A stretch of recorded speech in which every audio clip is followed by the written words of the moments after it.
I knew before my child was even born that I would breastfeed. I took a breastfeeding class, read books, and watched YouTube videos. I didn't even take the free formula home with me from the hospital.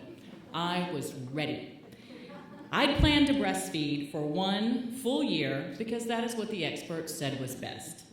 No one told me that by the time my daughter was a year old, she was going to have plans of her own.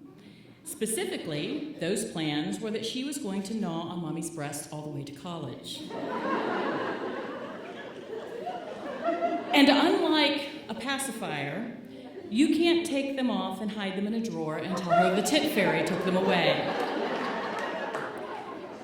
Something very important that I have learned as a mom is that within an acceptable range of behavior, you should never judge another parent. And I'll tell you why. Because that will come home to bite you in the ass. When my friend had a baby a decade earlier than me, she nursed that boy until he was 2.5 years old. And I'd say things to mutual friends like, if a child can undo the buttons of your shirt, they are too damn old to be nursing. I only saw nursing as a form of feeding a baby until it got teeth and could chew. So fast forward to me and my little one. When she was an infant, I started calling it the nip. And I would say, want a sip at the nip? It was all fun and games until she was old enough to talk and would plainly say out loud in a restaurant, I want nip. If I may offer a word of advice, you should not make up funny names for your breasts if you plan to nurse a baby until they can talk. I think about the play date where my toddler was chasing the other little ones around.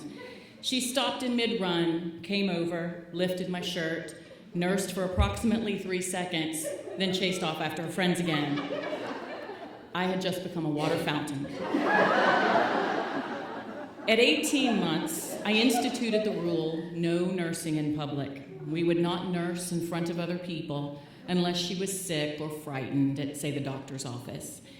At age 2, I knocked it back to morning, nap time, and night. I thought that was reasonable, and she seemed okay with it too. But a few months after that, with no end in sight, I offered her a big girl party. When she stopped nursing, she had to make it 3 whole days with no nip to get the party. I brought up the party every single day.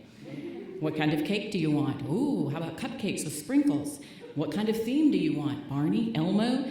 Yes, I was negotiating a breastfeeding ceasefire with my toddler by offering an elaborate reward which we were capable of discussing.